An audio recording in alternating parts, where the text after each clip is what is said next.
All right, everyone, it's Wednesday night. That means it's hills and stairs night. Let's go for a run. Why do I do this to myself? It's coming down. Visibility is really low. Oh my goodness. This is wild. Quarter mile in, I've already fallen once on a sloped bit of sidewalk. Whew, slippery.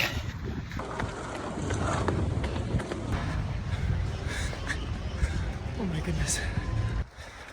Hills and stairs, Wednesday night, going uphill.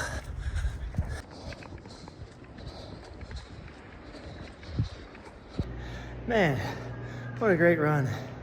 Ended up doing about 6.5 miles.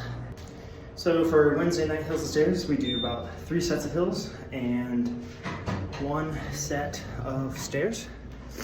Ended up being around 500 feet of elevation. Man, that was such a good run.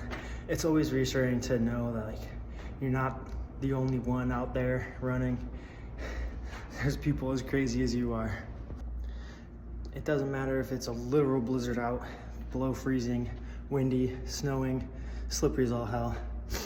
People are out there running, having a good time, enjoying their community. I love it.